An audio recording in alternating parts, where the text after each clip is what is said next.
एक बार फिर से आपका वेस्ट प्लेस अफेयर्स के अंदर स्वागत है। तो जैसा कि हमने राजस्थान में मीणा जनजाति की स्थिति देखी थी, वैसे ही दूसरी लार्जेस्ट यानी कि दूसरी सर्वाधिक राजस्थान की जनजातियों में से भील जनजाति के बारे में जानेंगे। उनका पहनावा, उनकी सामाजिक व्यवस्था, आर्थिक व्यवस्था और उनके महत्वपूर्ण कुछ जो टर्म्स होती हैं, शब्दावली होती हैं, उनके बारे में जानेंगे। तो चलिए शुरू करते हैं। भील जनजाति। मीणा जनजाति के बाद भील जनजाति राजस्थान की सबसे ज़्यादा आबादी वाली जनजाति है। मीणा जनजाति के बाद राजस्थान की दूसरी सर्वाधिक बड़ी जनजाति भील जनजाति है। इनका निवास क्षेत्र है दक्षिणी एवं दक्षिणी पश्चिमी राजस्थान, ठीक है, और पहाड़ी क्षेत्र में ये ज़्यादा निवास करती हैं।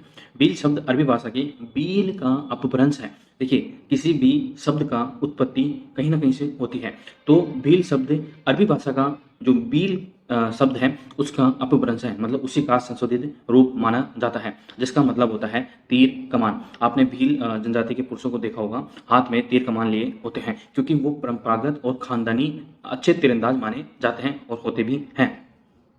विल्लूवार, इनको जो भील जाति है इनको विल्लूवार नाम से भी संबोधित किया जाता है। अगर आपसे एग्जाम के अंदर पूछा जाए कि जो भील जाति है उसको अन्य किस नाम से संबोधित किया जाता है, तो वो हो जाएगा विल्लूवार।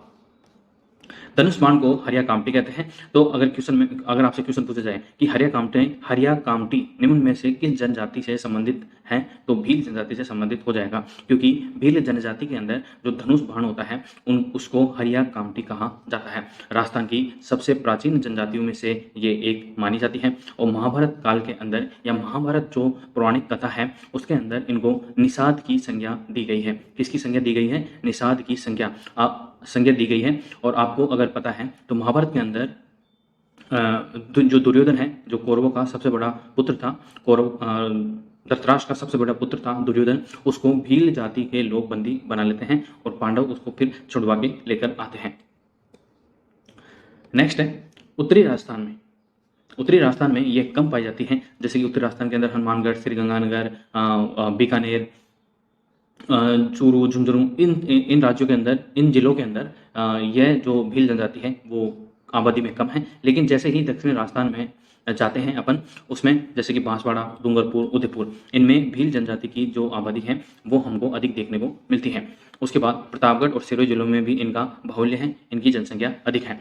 आर्थिक दृष्टि से पिछड़े हुए और स्थायी रूप से कृषि, इनके पास खुद की जमीन नहीं होती है। ये झूम खेती करते हैं। झूम खेती का मतलब होता है कि एक स्थान जैसे कि उसकी उर्वरता खत्म हो जाती है तो अन्य स्थान पर चल जाते हैं, फिर वहाँ की उर्वरता जब तक बनी रहती है वहाँ पे खेती करते हैं और उसके बाद कहीं और जाकर शिफ्ट हो जाते हैं। मतलब एक स्थान से दूसरे स्थान पर खेती को शिफ्ट करना ही झूम खेती कहलाता है। और ये स्थायी रूप से कृषक हैं, मतलब इनका जो मुख्य व्यवसाय है वो है कृषि।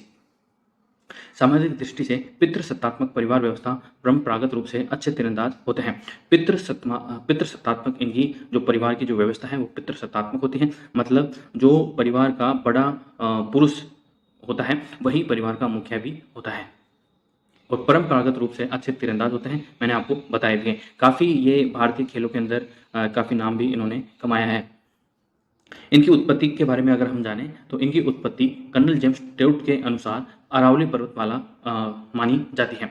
अरावली पर्वतमाला विश्व की सबसे प्राचीन पर्वतमालाओं में से एक है और कर्नल जेम्स टोड, जिनको राजस्थान इतिहास का जनक और घोड़े वाले बाबा भी कहा जाता है, इनके अनुसार जो भील जनजाति की जो उत्पत्ति होती है वो अरावली पर्वतमाला से मानी जाती है। इनको वन पुत्र की संज्ञा भी दी गई है, क्योंकि ये वनों के उत्पाद बेचकर भी अपना जीवन यापन करते हैं, अपनी आजीविका चलाते हैं और वनों के अंदर ज़्यादातर रहने के कारण इनको वन पुत्र की संज्ञा दी जाती है। अगर आपसे क्वेश्चन पूछा जाए कि निम्न में से वन पुत्र की संज्ञा किस जनजाति को दी गई है, तो उसका आंसर हो जाएगा भील जनजाति। कुछ इतिहासकार इन्हें मुंडा जनजाति का वंशज भी मानते हैं, क्योंकि जो भीली भाषा है उसके अंदर मुंडारी भाषा के शब्दों का प्रयोग देखने को मिलता है। इसी वजह से कहा जाता है कि इनको ये जो भील जनजाति के जो लोग हैं वो मुंडा जनजाति के वंशज माने जाते हैं। तो अगर आपको ऐसी वीडियो और भी चाहिए तो आप मेरे चैनल को सब्सक्राइब कर सकते हैं। अगर आपको ये वीडियो अच्छी भी लगे तो आप इस चैनल को लाइक करें, शेयर करें और इस वीडियो को भी शेयर करें अपने दोस्तों के साथ। नेक्स्ट है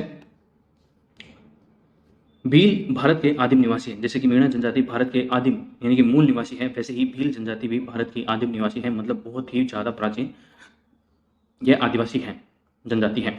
इनका उल्लेख पौराणिक कथाओं में जैसे कि रामायण, महाभारत में इनको निषाद कहा गया है। पुराणों में हुआ है, इसलिए इनको आदि मानव समूह भी कहा जाता है। आदि मानव का मतलब बहुत पहले से, ठीक है। मेवाड़ के राजवंश का भीलों से गहरा संबंध रहा है, क्योंकि मेवाड़ के जो महाराणा प्रताप हैं, जब वो जंगल में अपना निवास स्थान बना लिया था जंगल को, तभी वो भीलों के संरक्षण में रहा करते थे। महाराणा प्रताप की यशोगाथा बनाने में भील आदिवासियों का योगदान कभी भुलाया नहीं जा सकता। यहाँ तक कि उन्होंने हल्दी घाटी के युद्ध में भी महाराणा प्रताप का सहयोग किया था, क्योंकि जब महाराणा प्रताप जंगल में रहते थे तब इन्हीं के संरक्षण में रहते थे। अगर आपसे पूछा जाए कि महाराणा प्रताप जंगल में रहते समय इन आदिवासी समाज की सुरक्षा में रहते थे, तो भील जनजाति या भील आदिवासी समाज समूह की सुरक्षा के अंदर रहते थे। हल्दी घाटी के युद्ध में भी भील जनजाति ने महाराणा प्रताप का सहयोग किया था। तो इसीलिए जो मेवाड़ का जो राजवंश है वो भीलों की जो समर्पण और गहरा संबंध जो मेवाड़ के राजवंश के साथ है उसको भुलाया नहीं जा सकता है। वीर सरदार पुंजा जी, जिनको भीलू राजा के नाम से भी जाना जाता है, इस नाम से भीलू राजा। आपने जो मेवाड़ का राज चिन्ह देखा होगा, उसमें एक ये फ्लैग है और इस तरह पूंजा भील का चित्र बना हुआ है और इधर राणा का चिन्ह बना हुआ है। पूंजा भील मेवाड़ का सरदार थे, ठीक है। और यहाँ पर एक सेंटेंस लिखा हुआ है, दर्द राखे करतार की, ऐसा कुछ सेंटेंस लिखा हुआ है। मैं आपको बताता हूँ, एक सेकेंड होल्ड करना। ये देखिए, ये पूंजा भील है। कौन है? पूंजा भील। और ये देखिए, ये राणा प्रताप। और ये सूर्यवंशी, क्योंकि जो मेवाड़ के जो राजवंश था उनको सूर्यवंशी माना गया है। और ये मेवाड़, और ये देखिए, दो जो दृढ़ राखे धर्म को ती ही राखे करता, ये सेंटेंस लिखा हुआ है। तो भीलों का जो इतिहास है वो मेवाड़ राजवंश के साथ काफ़ी गहरा संबंध रखता है। इसीलिए जो मेवाड़ का जो राज चिन्ह है, ठीक है, उसके बगल के अंदर पूंजा भील का चित्र बना हुआ है, तो इसलिए भी भुलाया नहीं जा सकता। मतलब बहुत ही ज़्यादा गहरा संबंध है। कई बार ये भी पूछ लेते हैं कि दृढ़ राखे धर्म को तिही राखे करतार, ये किस राजवंश का जो है सेंटेंस है या कथन है? तो मेवाड़ राजवंश का कथन है। तो ये भी आपको ध्यान रखना है, ठीक है। तो पूंजा भील, जिनको भीलू राजा के नाम से भी जाना जाता है, महाराणा प्रताप ने जो पूंजा भील हैं उनको राणा का खिताब देकर सम्मानित किया था। तो अगर ये भी आपसे पूछा जाए कि महाराणा प्रताप ने निम्न में से किस भील पुरुष को या भील सैनिक को राणा का खिताब देकर सम्मानित किया था, तो पूंजा भील या भीलू राजा को सम्मानित किया था। नेक्स्ट है, चित्तौड़ के राज्य चिन्ह में एक तरफ राजपूत राजा और दूसरी तरफ भीलू राजा यानी कि पूंजा भील का चित्र अंकित है, जैसे कि मैंने अभी आपको दिखाया। मेवाड़ के राजाओं के राज तिलक के अवसर पर भील सरदार, जो कि मुखिया होता था, अपने खून से तिलक करने की परंपरा। तो मेवाड़ राजवंश के अंदर जब भी मेवाड़ के सिंहासन पर कोई भी राणा या महाराणा विराजमान होता था, तो उनका राज तिलक जो भील परिवार का या भील सरदार होता था, वो अपने खून से तिलक करता था। ये परंपरा रही है। प्रसिद्ध कलाकार, प्रसिद्ध इतिहासकार डॉक्टर दशरथ शर्मा के अनुसार ताम्रयुगीन आहट संस्कृति के विकास में भीलों का महत्वपूर्ण योगदान था, ठीक है। तो ऐसा कहा जाता है। डॉक्टर दशरथ शर्मा, जो कि प्रसिद्ध इतिहासकार हैं, उनके अनुसार प्राचीन ताम्रयुगीन आहट संस्कृति के विकास में भी भीलों का महत्वपूर्ण योगदान माना जाता है। और आहट जो संस्कृति है वर्तमान में राजस्थान के किस जिले के अंदर है, ये आप मुझे कमेंट बॉक्स में बताइए। मैंने आर्ट और कल्चर की जो प्लेलिस्ट बना रखी है उसके अंदर सभी संस्कृतियों का और जो प्राचीन सभ्यताएं थी उनका मैंने वीडियो बना रखा है। आई होप आप वहाँ से जाके देख सकते हैं। 7वीं से 12वीं सदी के काल को राजपूत काल कहा जाता है और राजस्थान को पहले राजपूताना स्टेट कहा जाता था। साहित्यिक एवं पुरातात्विक स्रोतों में भीलों का उल्लेख अनेक बार किया गया है। साहित्यिक, जो कि इतिहास के अंदर लिखे गए हैं साहित्यिक, और पुरातात्विक, जो कि खुदाई के दौरान या कोई भी चीज़ मिलती है तो उसी के आधार पर, उन्हीं के स्रोतों के आधार पर भीलों का उल्लेख अनेक बार मिलता है। जैन लेखक हरिभद्र सूरी ने अपने ग्रंथ समराई कक्ष कहा में भीलों का उल्लेख किया है। तो यहाँ से क्वेश्चन ये बन सकता है कि जैन लेखक हरिभद्र सूरी ने अपने किस ग्रंथ में भीलों का उल्लेख किया है, तो समराई कक्ष कहा के अंदर। प्राचीन कालीन इतिहास में आदिवासियों को मलेच्छ की संज्ञा दी गई है। मलेच्छ यानी तुच्छ जाति। अबुल फजल ने अपने ग्रंथ आईने अकबरी में भीलों को नियमों का पालन करने वाला एवं मेहनती बताया है। तो अगर आपसे पूछा जाए कि अबुल फजल ने अपने किस ग्रंथ में भीलों को नियमों का पालन करने वाला और मेहनती बताया है, तो आईने अकबरी में बताया है। या उल्टा भी पूछा जा सकता है कि भीलों को नियमों का पालन करने वाला एवं मेहनती अबुल फजल ने किस ग्रंथ में बताया? आईने अकबरी के अंदर। नेक्स्ट है, भगवान शिव भीलों के आराध्य देवता। देखिए, किसी भी जाति या किसी भी समूह या किसी भी जनजाति आदिवासी समूह का कोई ना कोई इष्ट देव या आराध्य देव होता ही है, क्योंकि प्राचीन समय में बिना धार्मिक वो अपनी शक्ति का प्रतीक किसी न किसी देवता या प्राकृतिक वस्तु या प्राकृतिक चीज़ों को मानते थे। तो भगवान शिव को भीलों के आराध्य देव कहा जाता है। इन जनजातीय समाजों में शिव की प्रतिष्ठा बाबा देव या बाबूजी के रूप में सर्वत्र पाई जाती है।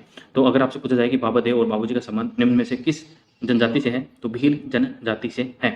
राजस्थान के अंदर बांसवाड़ा जिले में सर्वाधिक भील आबादी पाई जाती है।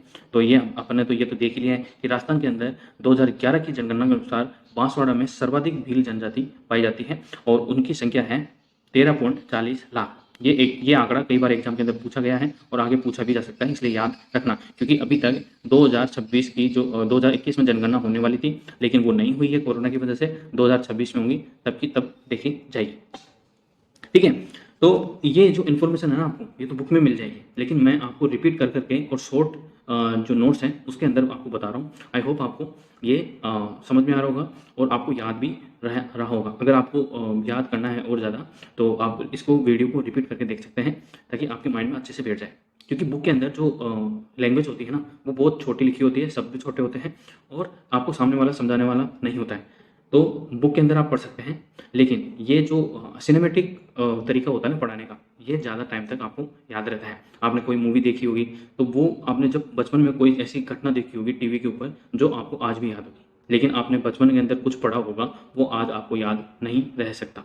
तो ये माइंड की ही प्रॉब्लम है कि वो अपने विजुअल अपनी आंखों से इंटरेस्टिंग बनने वाली चीज़ को देखता है ना, तो ज़्यादा लंबे समय तक याद रखता है, और प्रैक्टिकल करके भी जो देखता है ना, जो प्रैक्टिकल करता है, वो भी ज़्यादा समय तक याद रहता है। 2011 की जनगणना के अनुसार इसके बाद डूंगरपुर में और उदयपुर में इनकी जनसंख्या देखने को मिलती है। राज्य की कुल जनजातीय जनसंख्या का यह है 44.38% है, जबकि मीणा जनजाति कितनी प्रतिशत थी? 47% थी। तो ये आंकड़े आपको याद रखने हैं, इंपॉर्टेंट है, पूछे जाते हैं एग्जाम के अंदर। ठीक है, नेक्स्ट है पितृसत्तात्मक व्यवस्था। पितृसत्तात्मक व्यवस्था का मतलब मैंने आपको समझाई दिया था कि परिवार के अंदर जो बड़ा पुरुष होता है, वही परिवार का मुखिया भी होता है। अनेक परिवार मिलकर एक वंश बनाते हैं और अनेक वंशों से एक कुल बनता है और अनेक कुल मिलकर एक गोत्र का निर्माण करते हैं। और भील समाज के अंदर सगोत्र विवाह नहीं होते। जैसे कि मान लो मेरा जो गोत्र है वो प्रजापत है और मैं किसी भी प्रजापत वाले गोत्र की लड़की के साथ विवाह नहीं कर सकता। और जैसे कि मेरा समाज में भी होता था कि स्वयं का माता का और दादी का गोत्र हटाकर वो चौथे गोत्र में शादी करते हैं, वैसे ही भील परिवार के अंदर भी होता है, भील जनजाति के अंदर भी होता है। और गोत्र का संबंध ये टोटम से मानते हैं। और टोटम क्या होता है? टोटम चिन्ह कोई पेड़ पौधा, पशु पक्षी या अन्य कोई भी प्राकृतिक वस्तु हो सकती है। जैसे कि मीणा मछली को अपना राज चिन्ह मानते थे, ठीक है, अपना चिन्ह मानते थे, वैसे ही जो गोत्र का जो संबंध है वो टोटम से है भील जनजाति के अंदर। और टोटम क्या होता है? टोटम कोई भी पेड़ पौधा या पशु पक्षी या अन्य कोई भी प्राकृतिक वस्तु हो सकती है। अब स्त्रियों की स्थिति देख लेते हैं भील समाज के अंदर। भील जनजाति समाज में नारी की स्थिति, यह जनजातीय या आदिवासी समाज में नारी की स्थिति सम्मानजनक होती है, बजाय जो अन्य जाति हैं उनके। उसे अपना जीवन साथी चुनने का अधिकार होता है। बाजार, हाट या मेलों में अपने जीवन साथी का चयन वह कर सकती है। सामान्यतः लड़की की सहमति के बिना विवाह नहीं होता है। सामान्यतः, ठीक है, ऐसा जरूरी नहीं है। सामान्यतः ऐसा नहीं होता है कि लड़की का पक्ष जाने बिना उसकी विवाह उसकी शादी कर देना। अविवाहित कन्याओं का सम्मान किया जाता है। तो जनजाति के अंदर काफ़ी अच्छी सामाजिक व्यवस्था मानी जाती है आज भी। फसल पकने पर सर्वप्रथम लड़की को नया अनाज खिलाया जाता है। इतना विश्वास है कि ऐसा करने पर संपन्नता और खुशहाली आती है। तो इससे आप अंदाजा लगा सकते हैं कि जो जनजाति है, समाज है, जो जनजाति है भील जनजाति, उसके अंदर स्त्रियों की स्थिति काफ़ी अच्छी कंडीशन के अंदर है। तो जैसे फसल पक गई, ठीक है, उसको काट लिया, उसको थ्रेसर के अंदर निकाल भी लिया। अब निकालने के बाद अपने तो क्या होता है, देवताओं को चढ़ाया जाता है, लेकिन भील जनजाति के अंदर जो कुंवारी कन्या होती है उसको खिलाया जाता है। और ऐसा मान्यता है उनकी कि ऐसा करने से संपन्नता और खुशहाली आती है। विधवा स्त्री अपनी इच्छा से विवाह कर सकती है, जिसे नातरा कहा जाता है। और अपने हिंदू समाज में क्या कहा जाता है? नाता कहा जाता है। और भील जनजाति में इसे नातरा कहा जाता है, क्योंकि विधवा स्त्री किसी अन्य पुरुष से विवाह कर सकती है, मतलब विधवा विवाह भी प्रचलित है। इसके अलावा उनका रहन सहन जैसे अनेक झोपड़ियां मिलाकर एक फला या खेड़ा का निर्माण होता है और अनेक फला और खेड़ा से मिलकर पाल या गांव बनता है।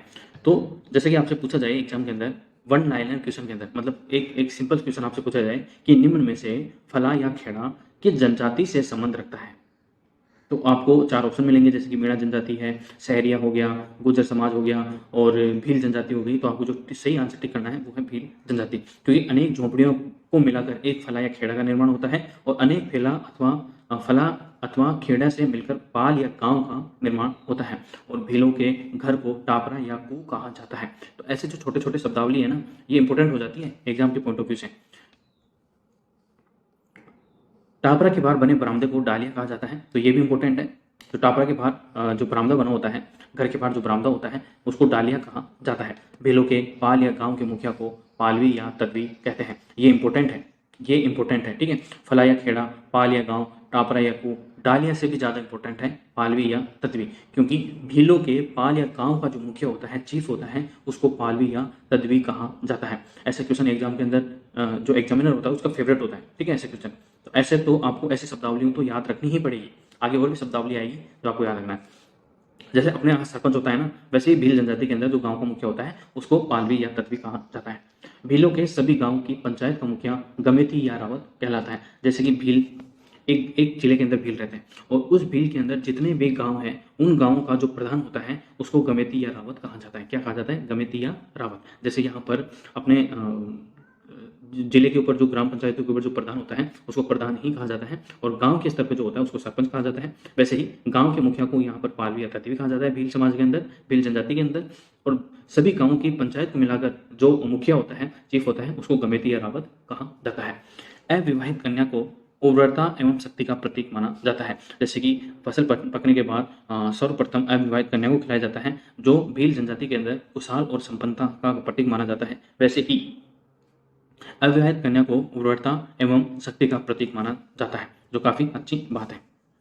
नेक्स्ट है विधवा विवाह प्रचलित है। जैसे कि मैंने आपको बताया कि जो विधवा स्त्री है वो अन्य पुरुष से विवाह कर सकती है, जिसको नातरा कहा जाता है। छोटे भाई की विधवा को बड़ा भाई अपनी पत्नी नहीं बना सकता। जैसे कि मान लो जो छोटे भाई की मृत्यु हो जाए और उसकी जो वाइफ है वो उसको, जो बड़ा भाई है वो अपनी पत्नी नहीं बना सकता, लेकिन अगर बड़े भाई की मृत्यु हो जाती है तो छोटा भाई उसकी वाइफ को अपनी पत्नी बना सकता है।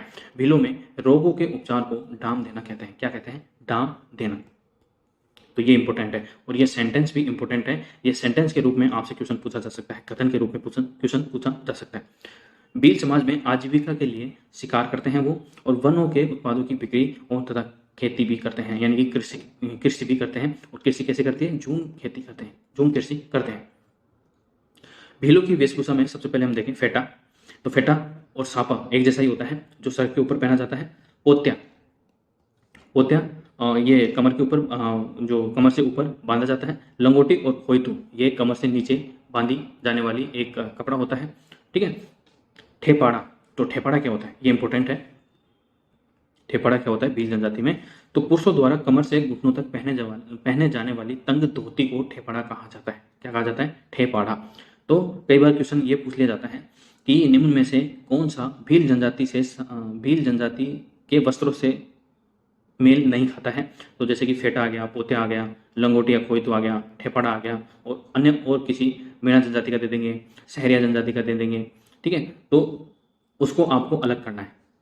तो ऐसे इसलिए आपको ये शब्दावली आपको पता होनी चाहिए। अंगरखी, बंडी, कमीज, कुर्ता, तो ये कमर से ऊपर पहने जाने वाले पुरुषों के परिधान है, ठीक है, वस्त्र है।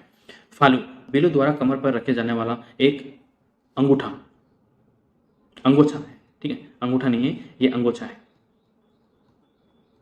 अंगोछा।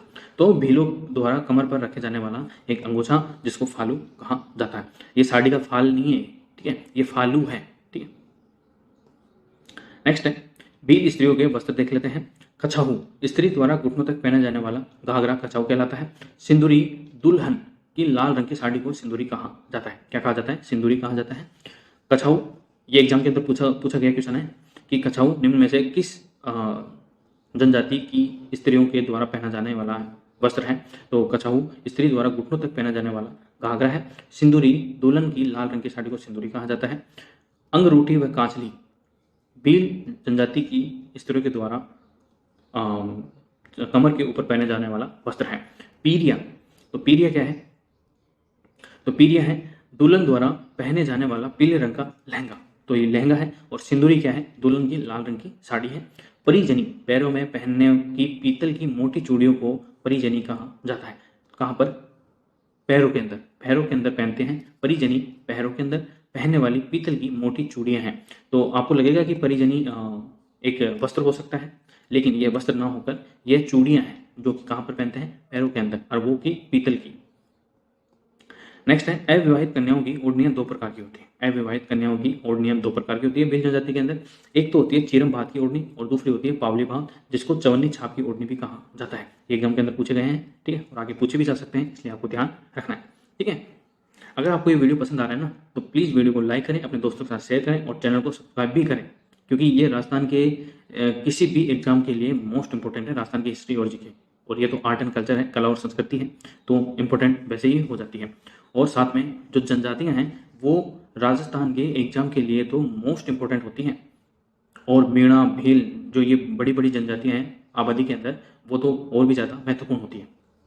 तो ये आपको ध्यान रखनी है। तो जैसे कि भील जनजाति के अंदर दो तरह की अविवाहित कन्याओं की ओढ़नी होती है, एक तो चीरम भात की और दूसरी पावली भात, जिसको चवन्नी छाप की ओढ़नी भी कहा जाता है।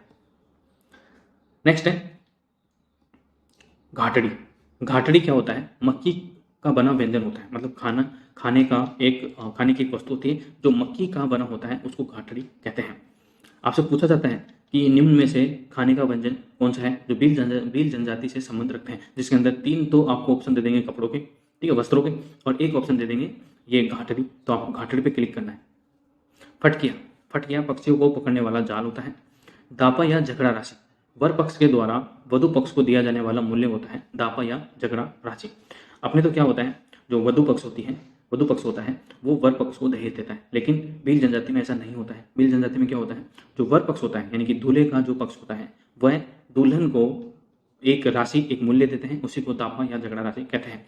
सहपलायन प्रथा, सहपलायन प्रथा, लड़का और लड़की भाग गए, 2-3 दिन बाद वापस आ जाते हैं। गांव के लोगों द्वारा इकट्ठे होकर विवाह को मान्यता प्रदान कर दी जाती है। इसे अपहरण विवाह यानी कि किडनैपिंग विवाह भी कहा जाता है। तो यही तो चाहिए आपको। आप कभी कभी सोचते होंगे ना, ऐसी चीज़ें पढ़ने के बाद आपके दिमाग में तो आता ही होगा, काश भील जनजाति में पैदा हो जाते, ठीक है। मंदिर में गए, कोई लड़की पसंद आ गई, उसका हाथ पकड़ लिया तो शादी करवा देते हैं, ठीक है। साथ भाग जाते हैं तो बाद में गांव के लोग इकट्ठा होकर शादी करवा देते हैं। तो आता तो है ही ना मन में लड्डू फूटा, ठीक है।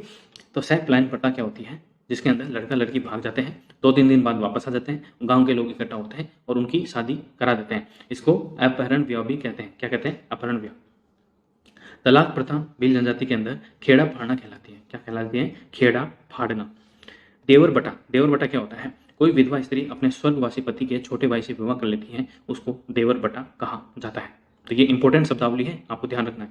गोलड, तो गोलड क्या होता है? विधवा स्त्री के दूसरा विवाह करने पर उसके पूर्व पति से उत्पन्न संतान जो नाते में उसके साथ जाते हैं, उसको गोलड कहा जाता है। फिर चाहे लड़की हो चाहे लड़का हो। जैसे कि मान लो कोई विधवा स्त्री है, वो अपना विवाह कर लेती है किसी अन्य पुरुष से, तो उसके जो पहला पुरुष था, ठीक है, उसके जो पूर्व पति था, उसके साथ कोई संतान है, तो अगर वो संतान उस महिला के साथ जाती है तो उसे गोलड कहा जाता है। ये इंपॉर्टेंट है, ऐसे क्वेश्चन बनते हैं।